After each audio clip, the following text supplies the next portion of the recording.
For example, on rinsing the mouth whilst intending, a person says, in the name of Allah, Allah, assist me in reciting the Quran, your remembrance, your thanks, and worshipping you well. Also, when rinsing, what is that? Allahumma a'inni ala dhikrika wa shukrika wa husni ibadatik. That's the dua. Also, when rinsing the nose, a person says, in the name of Allah, Allah, permit me to smell the fragrance of paradise and prevent me from smelling the stench of hell. The same format is used with the remaining limbs. The person also blesses the Prophet and upon him be peace. Inserting the little finger into the ear hole. So when a person is making masah of the ears, you insert the little fingers. This is mustahab. Moving a loose ring. This is in order to be thorough when washing. It's not necessary to move a loose ring. If there's a loose ring, water goes underneath it anyway. But just to move it would be recommended. Rinsing the mouth and nose with the right hand. Blowing the nose with the left hand. So you rinse with the right, but you blow with the left. Performing ablution before the prayer time has entered. This is etiquette in order for the person to hasten in performing an act of obedience. What does that mean? So if I want to pray Dhuhr Salah, before the actual time of Dhuhr has even set in, I make wudu. This is mustahab. Why? Because I'm hastening in performing a righteous deed. So there should never be a delay. We should try not to delay. These are all mustahabbat anyway. Reading the two testimonies of faith after ablution. So when a person finishes wudu, they say, Ashhadu an la ilaha illallah wa ashhadu anna Muhammadan abduhu wa rasuluhu wa ashhadu anna Muhammadan rasulullah. And then they make the dua, Allahumma ja'alni min at-tawwabin wa ja'alni min al-mutatahhirin. This is read standing and facing the direction of prayer. This is mustahab to do so. The person after making wudu, they stand in the direction of the qibla and they say the shahadatain and they recite this dua. Any one of you who performs ablution properly, Rasulullah said, and then says, this is a hadith, whoever performs ablution properly and then says this dua, Allahumma ashhadu an la ilaha illallah wa ashhadu anna Muhammadan Rasulullah, Allahumma ja'alni min at-tawwabin wa ja'alni min al-mutahhirin. Actually it's wa ashhadu anna Muhammadan abduhu wa rasuluhu.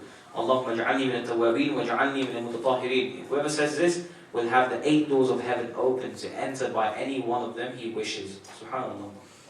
The Prophet ﷺ also said, whoever on performing wudu says, glory be to you. What does that mean? Subhanaka Allahumma wa bihamdika wa ashhadu an la ilaha illallah wa astaghfiruka wa atubu ilayk. Whoever reads this dua will have a stamp impressed for him that will be placed beneath the throne and will be brought to the person on Judgment Day. Drinking from the remains of the water is etiquette. So if a person used a jug, you use a jug or a bucket for wudu and you have some water left over, it's etiquette, mandub or mustahab to drink the remaining water standing, to drink it standing facing the direction of the prayer. There are some hadith where Rasulullah prohibited or discourage people from standing and drinking. Okay? So these are the instances aside from that. These are the instances aside from that. And the rest of it is just explaining to us how to, what the meaning of the dua is, the deeper meaning of the dua. Some additional etiquette includes not using water warmed by the sun because it may produce leprosy, not to reserve a container for oneself alone because sacred law is true, simple and tolerant, so a person should share it. Pouring water gently on the face, not to smack the face with water because the face is honourable. Not to dry the limb, however, if a person were to wipe, it should not be excessive. Basically what they're saying is a person shouldn't really dry themselves too much after wudu. That's what it's saying, to remain in that state a little. Obviously it's understandable if you're working in an office and you don't want your shirt to get wet when you go back to your cubicle or your desk. It's a different situation. But generally if you're in a masjid or you're at home and you made your wudu, you shouldn't excessively dry yourself. You should try and remain a bit wet. It's good to be in that state.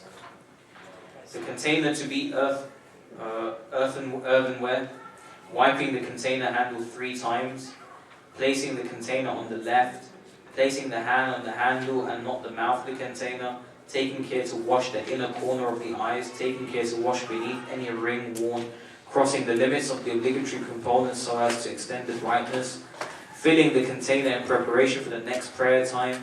We don't need to do any of that. reciting Surah Al-Qadr 3 times because of his statement, upon him be peace and blessings. Whoever recites after his ablution, we have sent it down on the nights of prayer, of the nights of influence, إِنَّا أَنزَلْنَاهُ فِي لَيْلَةِ الْقَدْرِ. This person is raised in the company of the prophets, and this has been recorded by Daylami in his Musnad. This has also been mentioned by Faqih Abu al-Layth in his Muqaddimah. So after wudu to read إِنَّا أَنزَلْنَاهُ فِي لَيْلَةِ الْقَدْرِ 3 times, then the dua is more rewarding. We're going to end here, inshallah.